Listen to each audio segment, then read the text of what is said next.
Vamos a ver el resolver. El resolver es un tipo particular de sincro que se emplea para convertir coordenadas cartesianas en polares y viceversa. Aquí vemos las coordenadas polares están constituidas por una recta y un ángulo y las cartesianas pues por una X y una Y. Entonces, para pasar de polares a cartesianas, pues esta recta y este ángulo, si yo quiero saber la coordenada X, sería R por el coseno, sería esta coordenada. Y para hacer la coordenada cartesiana Y, pues sería R por el cateto opuesto, por el seno del ángulo.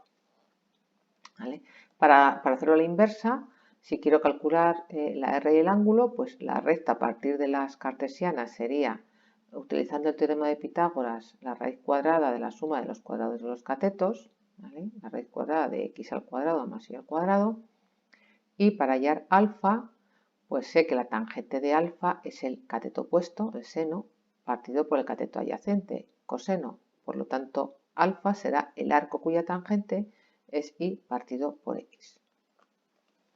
Vale. El resolver tiene mucha precisión.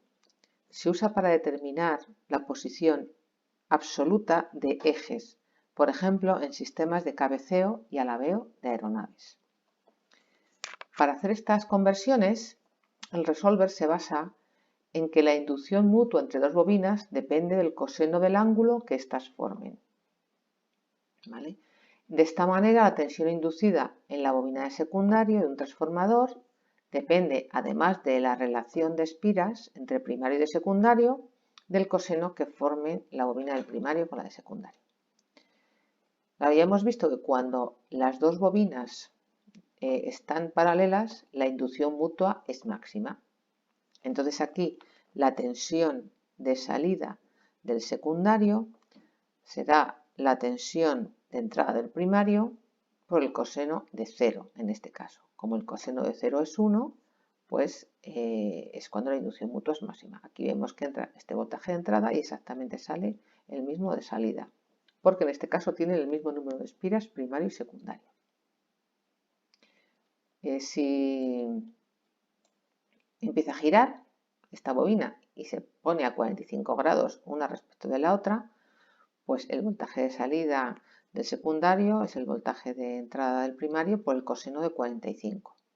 Entonces aquí ves la tensión es menor, la de salida, que la de entrada, porque están formando un ángulo, no están paralelas. Seguimos girando y una se pone perpendicular respecto de la otra, formando 90 grados. Entonces, con esta posición no hay inducción mutua entre las dos bobinas cuando están perpendiculares entre sí. Por lo tanto, la tensión de salida del secundario es la tensión de entrada por el coseno de 90. El coseno de 90 es 0, por lo tanto, no hay.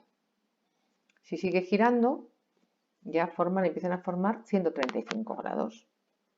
Entonces, la tensión de salida del secundario es la tensión de entrada por el coseno de 135.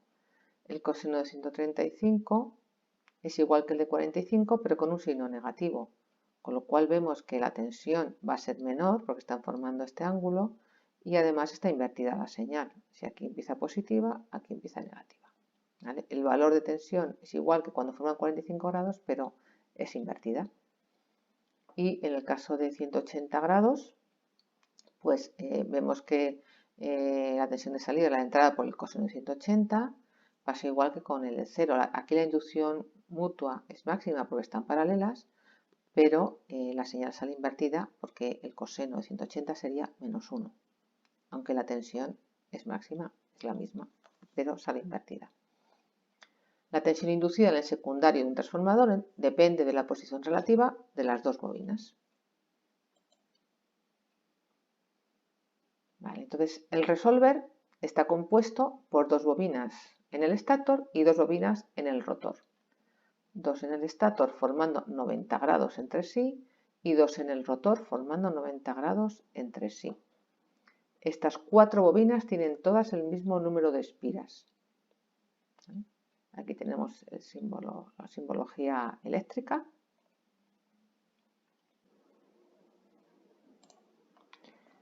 Para la conversión de coordenadas polares a coordenadas cartesianas, una de las bobinas del rotor actúa como primario, que sería esta, por ejemplo, y la otra bobina del rotor permanece cortocircuitada.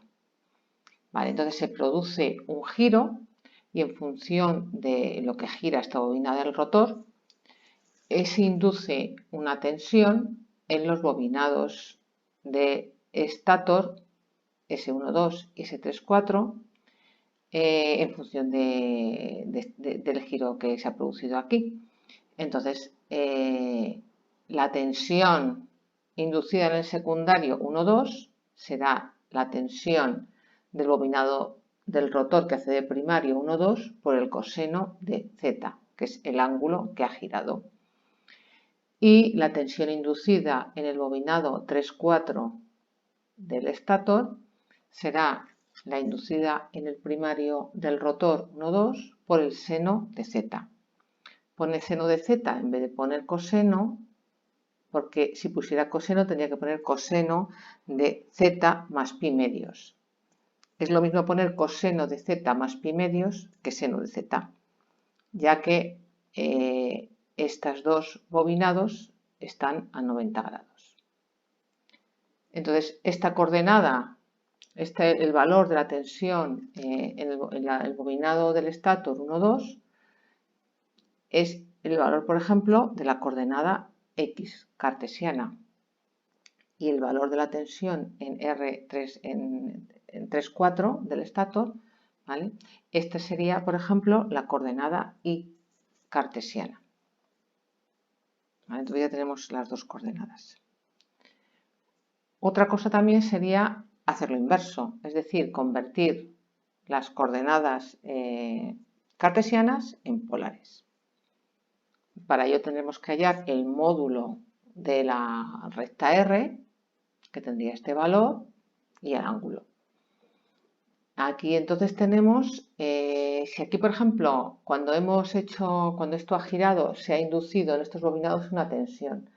Vamos a suponer, por ejemplo, que aquí se inducen 3 voltios y aquí 4 voltios. Bueno, pues ahora hacemos la inversa. Lo que hacemos es meter por estos bobinados del estator aquí 3 voltios y aquí 4 voltios. Por ejemplo, si queremos que gire este ángulo que ha girado, ¿no?